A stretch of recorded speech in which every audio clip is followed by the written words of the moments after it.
Okay, so this is called the Mabul versus Science. Okay, and it's the subtitle is "The Problems with the Torah's Flood Story Raised by Science and How to Deal with Them." And just a reminder for I don't remember who was here last time and who wasn't, but the purpose of this Thursday night shiur typically is you guys are the gauntlet. Last time I called you the guinea pigs, that wasn't very. That's not the best muscle. You're the gauntlet. Okay, is if I'm teaching this tomorrow to primarily 12th graders and a few other older people. So if I can make it through you, your job is to force me to answer all the questions that I'm not answering, and to be clear in the areas that I'm not being clear in. Okay. But also remember though, this was designed for high schoolers. So, that just keep that in mind. Okay. Not that should reflect on the quality of the ideas, but maybe some of the presentation. Okay. So when I was teaching this in high school, I had to justify myself, okay, because it's not always the most popular thing when you are delving into questions that disturb the faith like this. Okay, so why would you say it's important to attempt to confront these questions, the questions posed on the Mabul account from Science? It sounds like a very obvious question, but what would you say? So that you have answers when you think about this or encounter people who ask questions about this. Okay. Do you have any kind of particular people in mind when you are saying that? Kofrim. Okay, yeah. So that's the second answer. Okay. What's the first answer? I think if you don't. Jews. I didn't hear any of that. Just so you understand what's actually going on in the story. Yeah, right, is Talmud Torah, right? Is we want to learn, we want to understand what the truth is, and if there are questions, then we should answer them, right? Second reason is, even if you don't hold that you should go into this on your own, this is something that will be argued by people who deny Torah, and either in order to be able to answer their questions, or just to defend Torah, or to defend your, understanding of Torah from what they say, you need to be able to answer these questions. And third, which is the weakest, but it's the most interesting to me, is dealing with this question raises a lot of methodological questions which have applications elsewhere. So not even for the sake of understanding this story, but like there are certain questions about how you learn Chumash that I think come up when you try to confront this question, just like it did when we talked about Gan Eden and what to do with that. Okay, so these are my three reasons. Okay, so quick overview. We know the story, right? Global flood, according to this is as understood, conventional understanding, 4,100 years ago, around 2105 BCE. I doubt that that's unanimous, but according to at least one midrashic Seder Olam type count, wiped out all human and animal life except for Noach and his family. And then Noach reestablished all the species throughout the world by saving 2 members of each species, and all of humanity descended from Noach and his sons, and all the animals that were killed were replenished. Their populations were replenished by the animals that Noach saved. Okay, so the way I see it, and we have so much to cover, I'm going to kind of move fast, and so you'll stop me if you have a question. Okay, don't wait for me to stop. All right. The way I see it is that there are 4 general categories of problems with the Mabul and Science. Okay, number 1 is geological evidence. Okay, that if there was a worldwide flood, so then there would be a lot of geological evidence. Okay, for example, there are strata, right, that you can tell what happened at various times in geological history by looking at what kind of sediment is deposited there, earthquakes, volcanoes, all that stuff.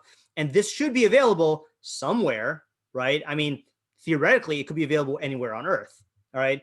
2, geochronology is not only can you tell that different things happen, but you can have dating and tell when approximately they happened, okay?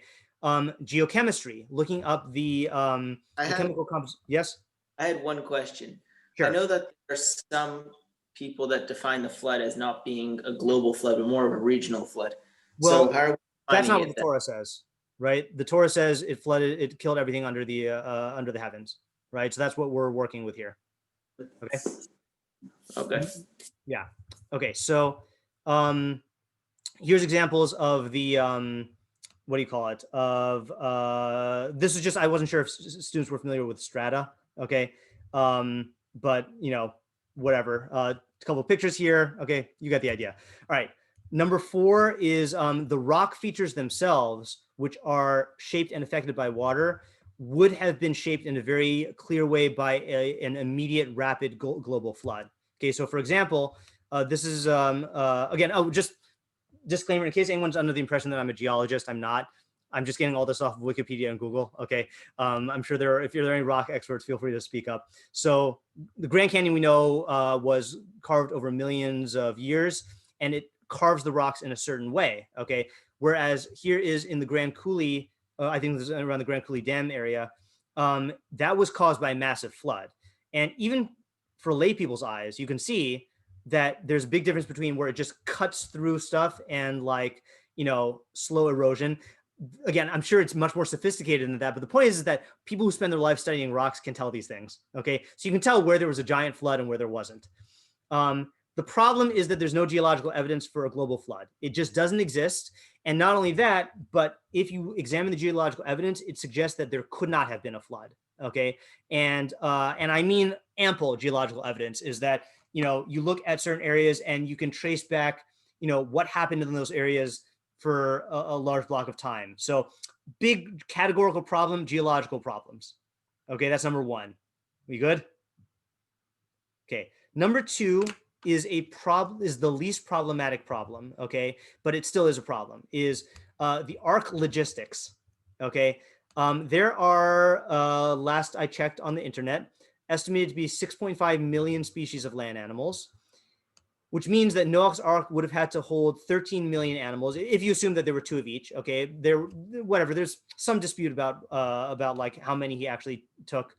But also there's like the pairs of Tahorim, etc., but also enough food to last for about 200 days. Okay, and what is the problem with that is we know the dimensions of the ark, right? So approximately, I know there's different machlokas about what an amma is. Let's say 450 feet by 75 feet by 45 feet, so it's about 1.5 million square feet total. Okay, of space, but there were 3 levels. And anyone know the Chazal on what were the 3 levels in the ark? I think Rashi quotes it.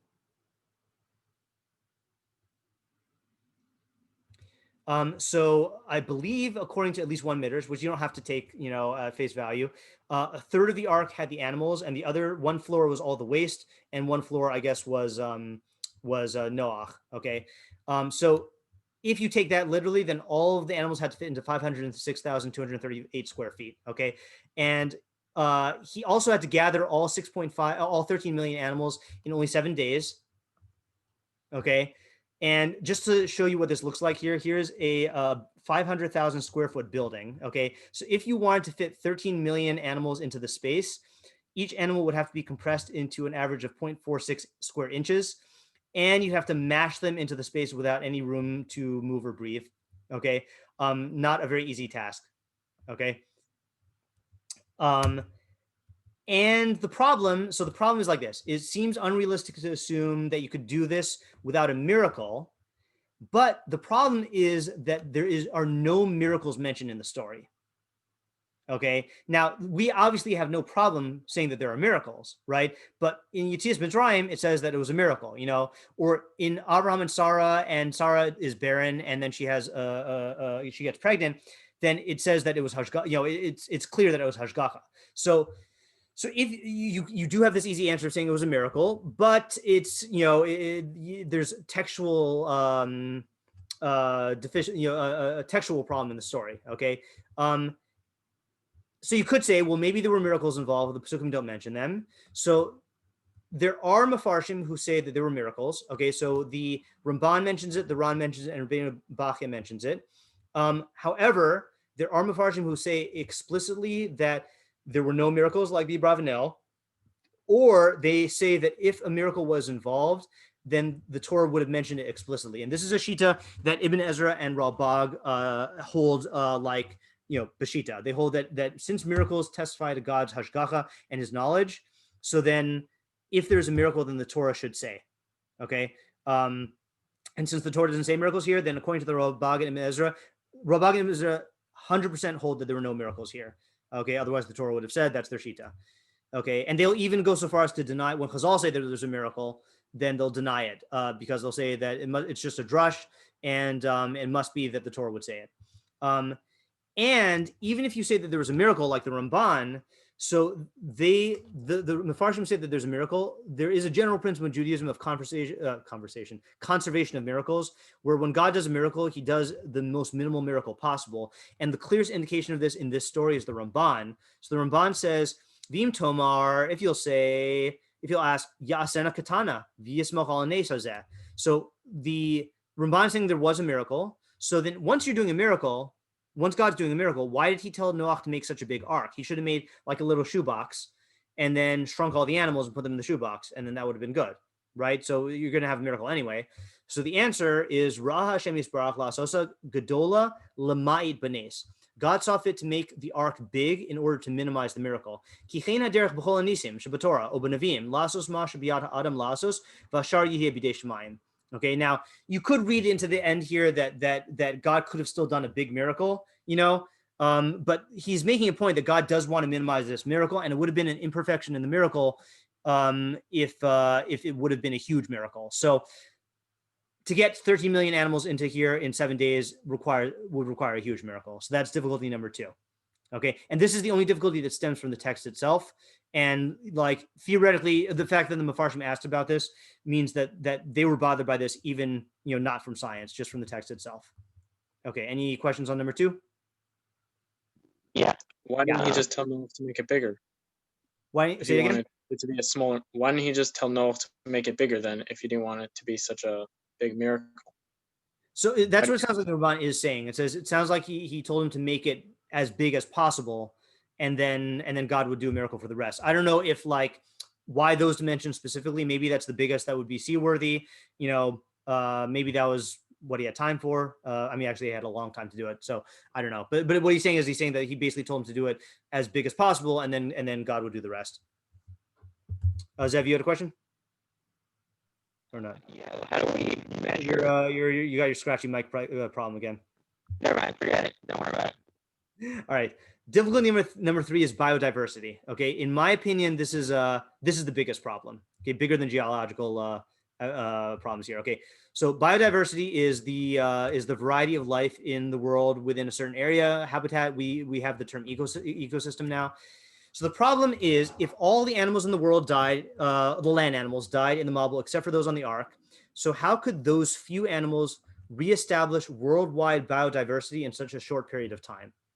Okay. So for example, and this I checked the numbers today. Okay. So approximate number of mammal species in the world now 5,416. This map shows like the density of where, which areas have a high density of different mammals, which ones have a low density. Okay. Here you've got 10,000 species of birds, similar here.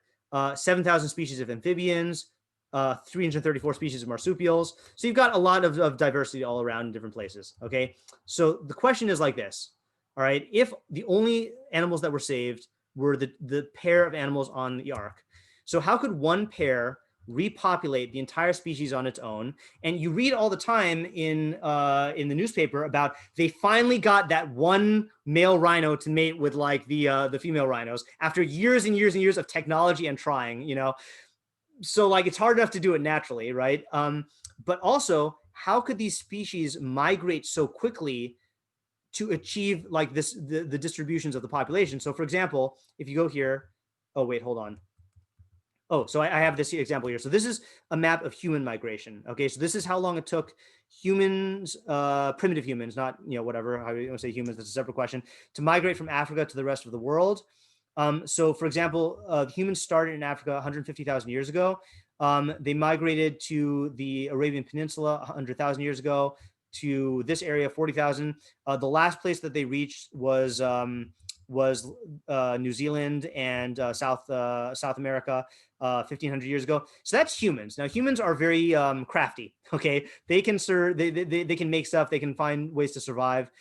So you're going to tell me that those kangaroos, where's Turkey, right? So this is where the Ark landed. So the kangaroos somehow hopped, all the way through, the Himalayas, and like through India, and then somehow like caught a ferry and went through Indonesia, and then got to Australia, and then like repopulated all of the kangaroos in Australia there. Like that really happened? No. The wild turkeys, right? The turkeys in America, they got off, they trekked through Siberia, which was a little bit less populated because, USSR wasn't sending people there. They had their mittens. Then they went through the Bering Strait, which already was water. They swam. They must have swam. Went through Alaska, got all the way down to Muncie. Where the turkeys are right now. Like, and it's just one pair of turkeys. No, like, don't tell me that. And moreover, you have carnivores and you have herbivores, right? So what are the carnivores eating, right? Like the lions who get out and are getting to Africa, they're wondering, where are the gazelles? Well, guess what? There's someone else on the train with you. The gazelles are going to Africa as well. And you got one meal, okay? You got to eat them, and then boom, that's it. All your food is gone. Or all the animals that thrive off of plants, all the plants were destroyed in the flood, at least for a little while. It's going to take a while for the forest to become lush again, and not only that, but just all of the ecosystems, which maybe I made this a separate point. Yeah. How could ecosystems be restored after such a short amount of time? Okay. Ecosystems are extremely intricate. You take, you also read all these stories about where human beings foolishly thought that, if we introduce, this species into the wild to get rid of this pest, then that'll solve all of our problems. Then it just throws everything out of whack, So how do you reestablish biodiversity all over the world in such a short amount of time? Okay. It's seemingly impossible. So that to my mind is the biggest difficulty with the flood. Okay. And then some people will say, any questions on this one? Okay. Number 4 is other civilizations. Okay. And this is, for some people, this is the biggest problem. If all human beings perished in the flood and then reestablished themselves from Noah's sons, so then first of all, what about all the ancient civilizations that predate and postdate the flood? So China, I believe we have continual records going all the way back. And there's no account of a flood during that time. Okay. Egypt existed for thousands of years before Noach. Okay. And we don't know of all the Egyptians dying, in Mesoamerica, there were other civilizations. In South America, there were other civilizations. In Indonesia, and there's just no records of these things. And again, I'm not saying that we have to have a major historical record. I'm saying that in the civilizations that were continuous, or in the civilizations where we have records from those times, there are no records of a massive flood. And another question is genetics. Okay, how are you going to say that the different nationalities came from these 3 sons, right? So I don't know if you noticed, but Chinese people are different from Nigerian people, which are different from Maori people, which are different from Inuits. And you're going to say that they all came from like Shem, Ham, and Japheth, in like a few hundred years or less, right? That's just not plausible. Okay. Like there are, like you basically would have to throw out all of genetic science. And even before genetics, I mean, how do you get such diverse appearances before they understood how genetics worked? How do you get to such diverse appearances and like body types and all this other stuff, from just 3 people, okay, in such a short time? And lastly, the migration problem with humans. How could they have migrated all around the world in such a short time? And again, like this is really not a question because of because really these people were there all the time. The Chinese were there the whole time. Don't tell me that like, who would Chinese have even come from? One of Shem, Ham, and Japheth had a kid, and then like they went out and just like made all Chinese people, like, and established all the Chinese empire. Like it's just, it's a problem. So those are my 4 problems here. To summarize, geological evidence is if the Mabul covered the entire earth, there would be geological evidence, and there's none, and it goes against it. 2 is how do you fit all the animals in the ark without a miracle? You can posit a miracle, but the Psukim don't mention miracles, and the Mefarshim who do say miracles want to minimize them. So it'd have to be a huge miracle. 3, biodiversity. How do the animals establish themselves all over the world and survive and migrate? And 4, what about all the people? How do they reestablish themselves? What about the continuous ancient civilizations? So those are the 4 problems, or 4 categories of problems, in my opinion. Question? Yes. Why is the question from the Ark Logistics any more of a question than Adam had? Like, wouldn't they have the same question? So a good question. Okay, I'll tell you ahead of time now, but I'll show it to you later. Which is that I looked up today. So today I looked up how many in the year when Aristotle was around, how many species did Aristotle think were in existence? You want to guess?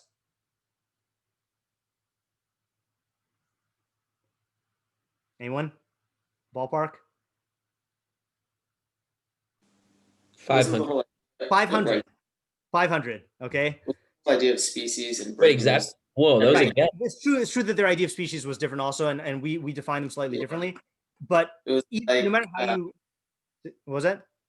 about who came up with the idea of species and breaking down. I forgot. I forgot exactly who it was.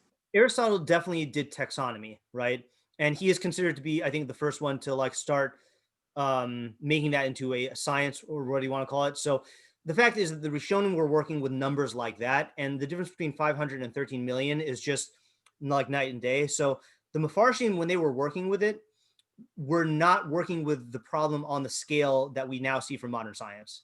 That's how I'd answer your question, Zev. Okay, so I guess my question now is how do you define a big miracle, like a really big miracle, as opposed to like just a miracle? Right. So I suppose that there are different answers to that question. Some might define it by how many modifications in the laws of nature you would need in order to accommodate that. Some of them might define it by how natural it looks, So that's what I'm saying. Number 2 is the least problematic out of all of them. But it is problematic for those who say that there were no miracles involved.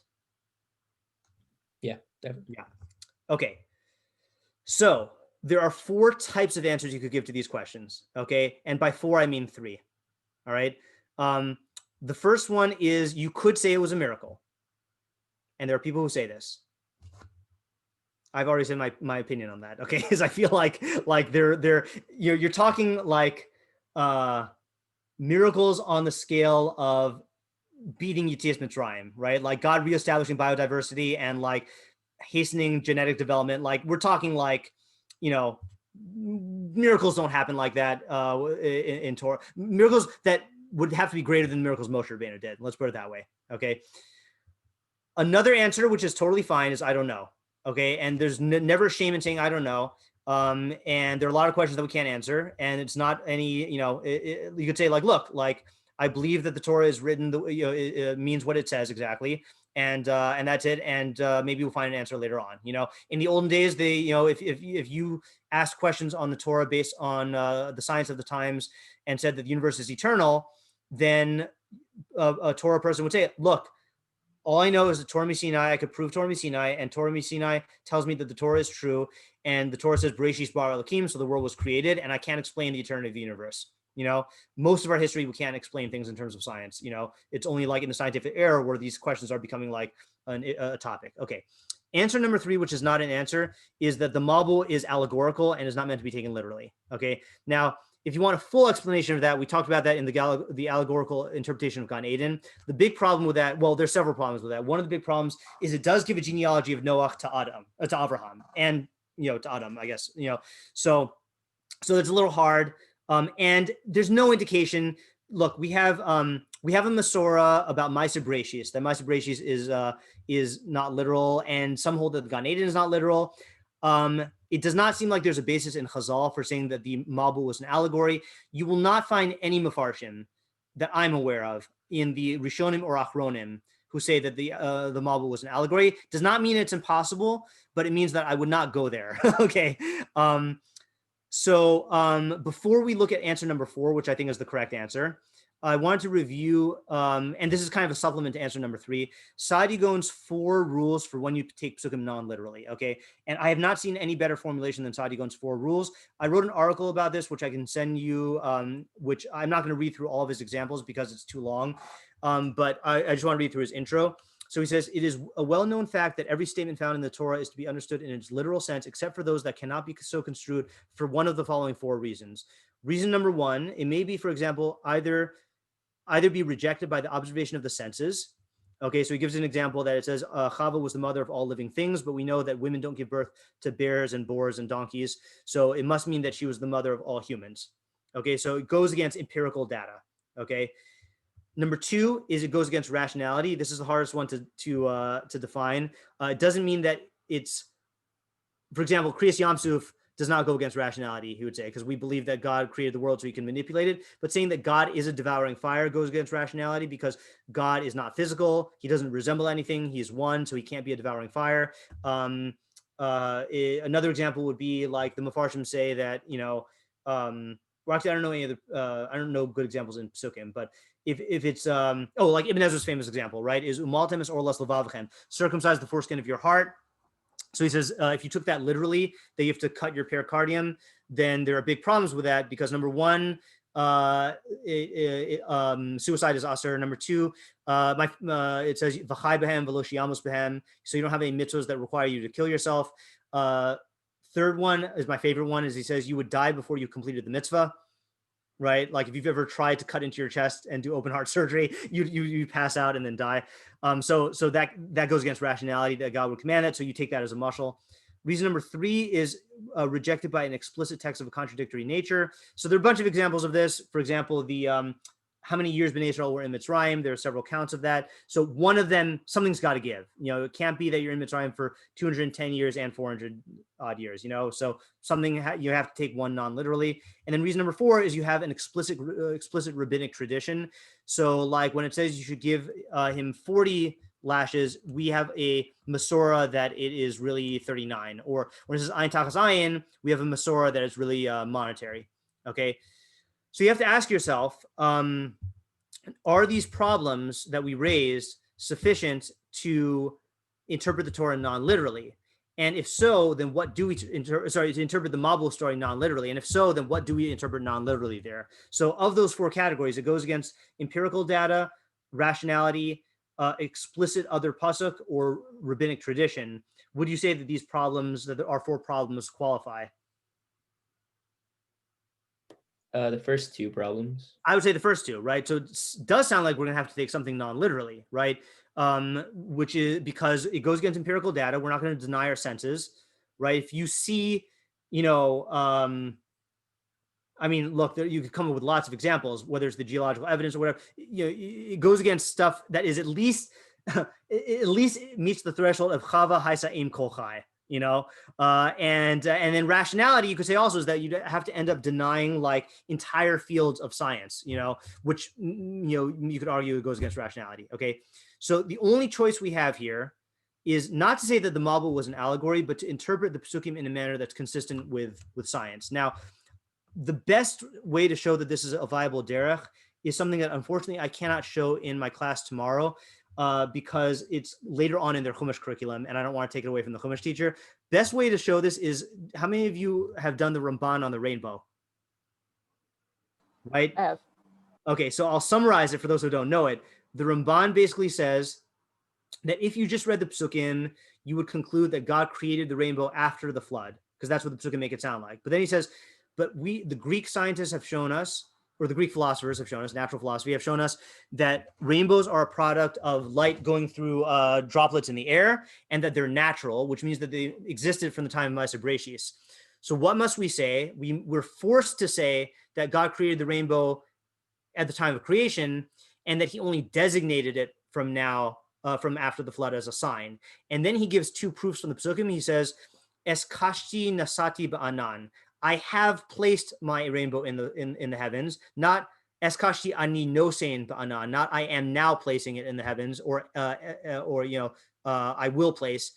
And then kashti, my rainbow, implies that it already existed. If I tell you I'm going to give you a cake, then it might be something that I will bake later. But if I say I'm going to give you my cake, that implies that I have a cake and I'm going to give it to you. So what you see from the Ramban, that what is he doing? He is reinterpreting the Psukim in light of science, because you can't deny your senses, okay? And you can't deny your mind, okay? So the beautiful thing is, the key to understanding this is in the actual Mabul story itself.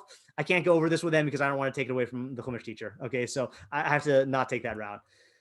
So here I'm going to show you answers. So there are two Mefarshim I saw who explicitly answered these questions, okay? But first, before I show this, aren't these questions dealt with in the Mefarshim? So that was like the question that Zev asked about question number 2. How are these any different than they were in the Mefarshim? And the answer is most of these questions stem from science that emerged in the 1800s or thereabouts. Okay, so for example, geology, I just looked this up. I'm relying on the internet here. Okay, geology became regarded as a science, like a serious science, between 1775 and 1830. Okay, so we're not talking like in the time of Sforno and Rambam and Ibn Ezra, geology was not a thing. Zoology, I mentioned that Aristotle held there were about like 500 species of birds, mammals, and fishes. Okay, so like, easy to fit on the Ark. Okay, plenty of room. They could bring a neck pillow if they want. Ecology is the study of ecosystems, I guess, was not recognized. Again, you could debate about what exactly this means, but it's regarded 1935 is when the science of ecosystems started becoming studied. And like you can see what back then when people would just pollute stuff thinking that they can't throw anything out of whack, like we didn't really appreciate ecosystems until much later. And anthropology also in like the late 1800s, early 1900s.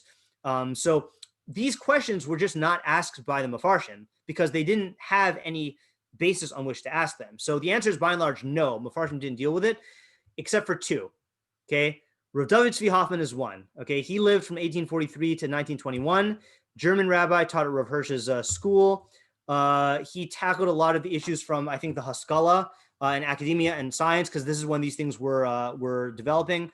Lived around the time that these fields emerged. Facial expression says, "No, I do not want to party." And the second one is, I wanted to take two examples because these are the only two examples I found, but it happens to work out that like Rav Hoffman was from the deep within German Haskalah combating people. Then Rav Gedalia Nadel, okay, who I had not heard of until I started looking into this, 1923 to 2004, student of Rav Shach and Chazon Ish. What was that? If you, there's a Rabbi Natan Slifkin that goes into both of these sources. He also lists like 8 other ones. Yeah, so the only problem is that Rav Natan Slifkin is, you cannot quote him with all audiences because he was put into cherem. Okay. Also, and I'm going to mute this. I've said this before. Okay. So this is not a Rav Natan Slifkin guy, but he is a kindred spirit. Why? Because so he's a Haredi posek. It was a Haredi posek in Bnei Brak.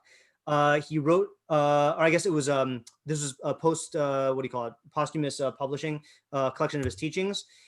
And he published stuff to try to reconcile Torah with modern science, which again, I'm shocked that this is coming from, no pun intended. I'm shocked, get it, from a Haredi source. And they put him in cherem, just like Rav Natan Slifkin. Okay, so these two I found actually address these questions. Okay, and just to summarize Rav Hoffman's approach, he says it in a bunch of sources, but to summarize, and they both take the similar approaches. Okay, which is when the Mabul, when Torah says the Mabul destroyed all life under the heavens, so then that is only the inhabited part of the world, not the entire earth.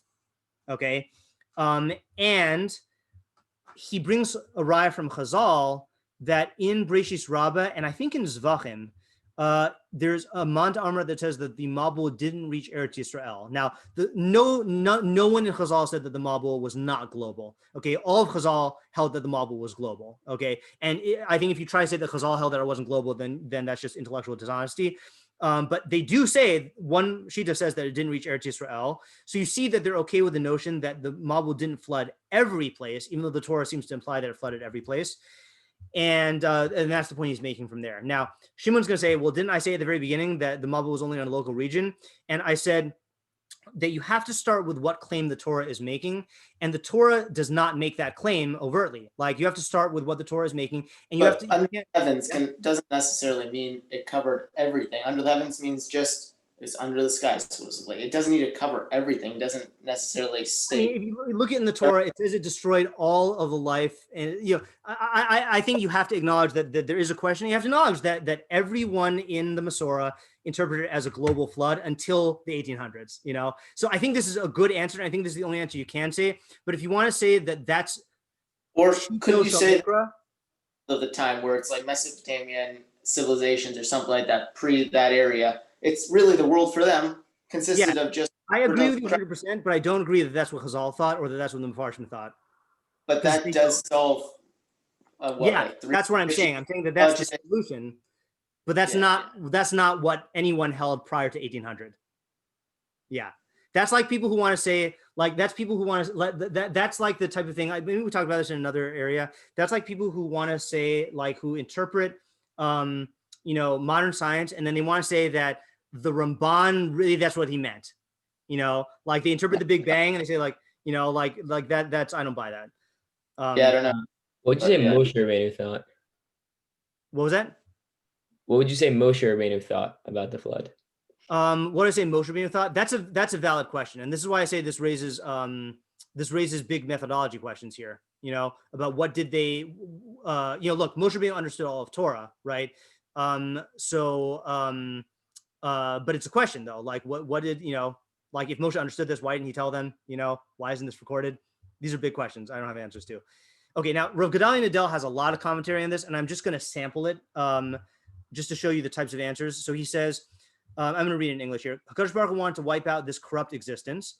However, according to what we've said, far away from this corrupt society lived many people in the world who were not at all related to those corrupt people, nor to their environment. They were simple people who worked hard for their livelihood, who lived in places far from the east of Eden, where the Torah's setting takes place.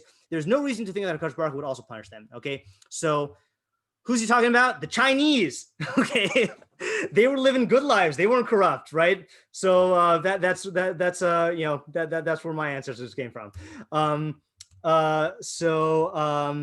Not just the Chinese, obviously, but like all those other societies. It is reasonable to say that the flood was only in the lands of the Fertile Crescent, but not in other parts of the world. The phrase "from under the face of the earth or under the heavens," from upon the face of the earth or under the heavens, is absolutely able to refer exclusively to a specific geography, as we shall soon see. So he's going to prove it halakhically. It's a weird proof he gives. The entire environment in which they lived, to the extent that a man was able to see and apprehend under all the heavens that he saw, all of this was inundated in the flood waters. But Noach found favor in the eyes of Hashem. From all the inhabitants of that corrupt land, only Noach found favor in the eyes of Hashem. Only he and his household were fit to be saved. So he's saying what Shimon said, which is that under the heavens and the entire earth is referring to the land of the Torah's accounts. Okay, like the area where those people live, that area of he says the Fertile Crescent. Similarly, he says Haaretz, the land, does not refer to the entire world. The land here is the land of the east of Eden, in which all of the events transpired that are discussed in the Torah. And that's where the Bnei Elohim were engaged in violent robbery, stealing women, and doing every abomination. That was the land that was corrupt that God had to destroy. So Fertile Crescent, okay, that area.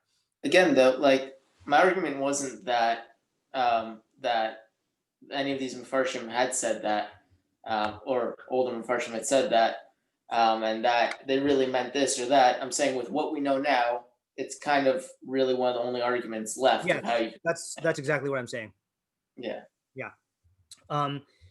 Okay, so he's basically saying that the Mabul only destroyed the society in the whole land to the east of Eden, but not the rest of the world. So that's going to answer one of our questions. Okay, I'm going to summarize all of his stuff first, because again, he says a lot of stuff.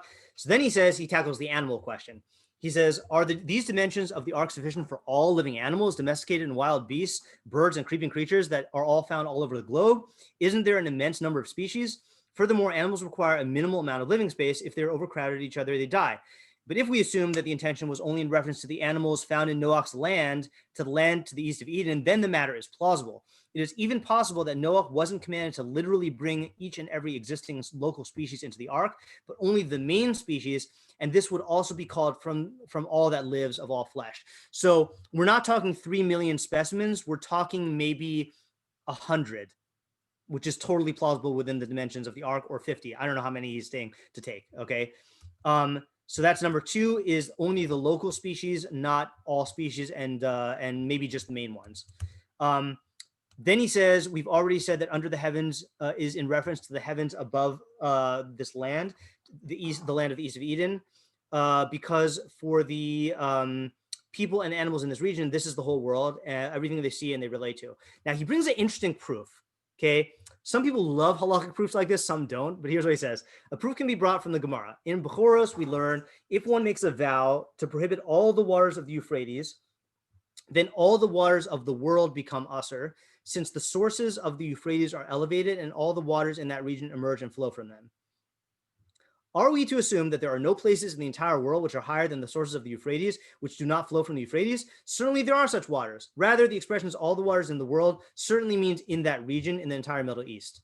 Okay, so it's a Nadarim argument. So, one advantage is when you want to be nitpicky about words, then you go to Nadarim. Okay, and that's what he's saying here. Is he's saying in halacha the phrase the whole world, or sorry, not the phrase the whole world. I should modify this. Is in the Gemara, the phrase the whole world, not if you make the neder the whole world, then that encompasses just the local region.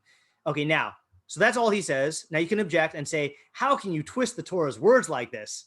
Okay, it says Tachas Hashemayim, right? It says Kol Sher Ba'aretz Yigva. Now and I'm just being facetious here. Some people might object to this. You got to remember this principle also. This is my point. This is not his point. That the Torah uses hyperbole. Okay, and here's the statement in the Gemara in Tamid. Amar Rav Ami, Dibra Torah Lashon Havai, Dibra Neviim Lashon Havai, Dibra Chachamim Lashon Havai. Okay, and the Gemara gives examples, and the Rishonim who cite this give examples that the Torah does speak in hyperbole. It's a figure of speech, and Dibra Torah Kalashon B'nei Adam does not just mean anthropomorphisms of God. It means that the Torah uses human categories of linguistics and speech to speak, and hyperbole is one of those linguistics.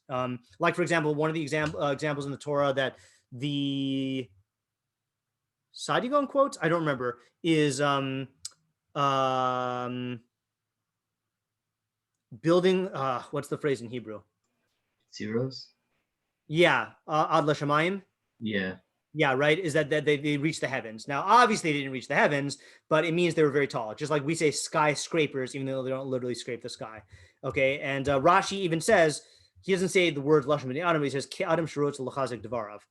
So when the Torah says, gives the impression that all of life died, yeah, it means all of life, because literally the entire, your whole world, Noah's whole world was destroyed, not literally the whole globe.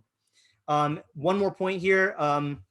He says, furthermore, we've learned in Zvachim, so he brings the point about Zvachim I mentioned. Rabbi Yochanan and Reish Lakish disagree as to whether or not the flood also came to the land of Israel, but isn't the land of Israel under all the heavens? We see from this that it's possible to think that the flood waters didn't cover the entire earth.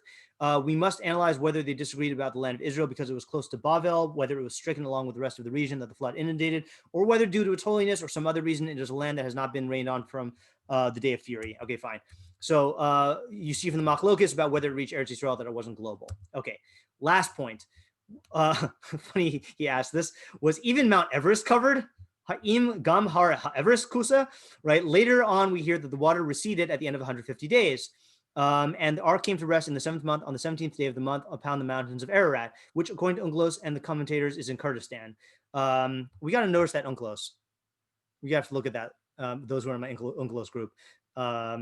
Why didn't it rest on Everest? It's a weird question, right? I mean, like, just because Everest is the tallest mountain doesn't mean that the ark is going to be around that area. And I don't quite get the question. Presumably it's because the mountains of Ararat are the tallest mountains that were covered by the waters of the flood. Since the flood was only in that region, the region of the Fertile Crescent, there the waters were exceedingly overpowering to the point where the entire region became a giant lake. In other regions of the world, perhaps they didn't even know that there was a flood at all. That's why I chose this quotation, because he wants to say that other places in the world didn't even know that there was a flood because it didn't reach them in any way. So elsewhere, it's possible people didn't even know there was a flood. Okay. So now we can respond to all of our questions. So what's the argument? What's the response to the geological question? Is we would not expect to find evidence of a global flood because there was none, only a regional one. We'll get back to the evidence for that in a second.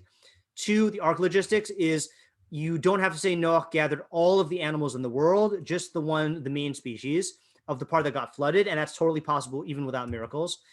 Biodiversity wasn't disturbed, except maybe in the area that the flood flooded, and that's easy to replenish. That happens all the time. So the rest of the animals were never destroyed. Kangaroos were fine. They've always been there, okay? And the anthropological problems, China was not touched. Indonesia was not touched. New Zealand wasn't touched. Okay, no problems there. So this answer, I think, is the only answer that you can give in light of our knowledge right now. Okay, and it's not saying that the flood was an allegory. It's saying that the phrase that it flooded everything under the heavens and on the earth was it's just reinterpreting that to either be a figure of speech or to be davka, like he's trying to say, like it's not even hyperbole like I'm saying, but it's just it's specifically like those areas. Okay, any questions on this answer? Okay, now, so now we have our one sentence summary of the answer is the difficulties prove that we're reading the psukim incorrectly. You must say that Haaretz refers to the land inhabited by the Dor HaMabul, not the entire world. Okay, now, remaining questions. Okay, here are remaining questions to be answered that I cannot answer right now. First of all, you would expect there to be evidence of a local flood. So is there, first of all, where was the Mabul? Okay, he's theorizing it was the Fertile Crescent. Is that true? And do we have evidence to support a theory? And do we have evidence to explain how such a Mabul could come about, within the time frame of the Torah? So that's a question which my chavrusa is currently working on, but I have not gotten a chance to really explore this one yet. Also, another thing that might support that it's the Fertile Crescent, I just remembered, the Epic of Gilgamesh also references a flood. So just from being in that area, referencing a flood also. So that's true, actually, and we'll end off if I have time on talking about the Epic of Gilgamesh in 1 second. Number two, so what are the ramifications in the Torah here? Okay, and this is more of a methodology and interpretive question. Okay, if the Mabul didn't wipe out all of humanity, so then not all of mankind came from Noach. And the question is like, what implications does that have for our understanding of the Torah's view of non-Jews and Jews and certain nations? Like the Chazal talk about how it's Shem, Ham, and Yafes, and everyone comes from that, and they put a lot of weight on that. And if we know that there were other nations that were, lots of other nations that were not from Noach, does that change anything? Like, let's say, this question also kind of extends back to our Adam and Chava Gan Eden issue about whether you take that literally or not. It's kind of like wrapped up in that sugya. Okay, and then the third question, and this is a new one. This one came up over the weekend, which I had not been exposed to. This is my chavrusa. This is Rindy who's going over this. So there is such a thing as mega floods. Okay, and these floods are actual catastrophic world-destroying events, okay, or just huge. And by saying Yaakov has that weird expression on his face, what I mean by that is, just to give you an example of this, and I'm not good at articulating this, but if you looked, just type in mega floods or Ice Age mega floods on YouTube, and there are tons of videos, which I didn't have time to watch this week, so I couldn't incorporate them. But let's say in North America, okay, there were glaciers, okay. Now, anyone know how high the glaciers were? How tall they were? So they were miles tall, okay? And how far down did they extend? So they extended from the Arctic Circle down until like the middle of America, okay? And that's in North America. There were similar sized glaciers in Siberia and over Europe and all this stuff. And there's evidence of catastrophic, very quick events that cause tremendous amounts of this ice to melt and rapidly raise sea levels, either in certain parts of the world or worldwide. And the way that Rindy put it, my chavrusa put it, is he said, where were most societies located? Like where in a geographical terrain? On the coasts. Okay, so you could easily have things where, and there is evidence of floods that like over the course of like a very short amount of time completely flooded entire basins, there's lots of, just look up mega floods, you'll see examples of this. But here's the problem. So there is there is evidence of floods in that area. The problem is that the chronology is thousands of years off, okay, that we're not talking in the year, we're not talking like 4,000 years ago. We're talking like 12,000 years ago. Okay. So the question is, what do you make of that? Like, let's say we found evidence for a flood that exactly fit the Torah's description. Okay.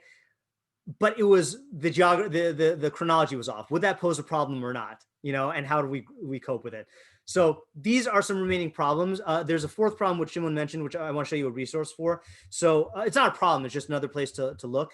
The Epic of Gilgamesh has, and not just the Epic of Gilgamesh, but there are other flood accounts in other ancient societies. Okay, so if you go to Altura, okay, and have fun with this feature for all your parshios here. So if you go to Altura and you go to the beginning of Parashas Noach and you click on this little Torah scroll, boom, okay, you will find Iyunim Noach, okay?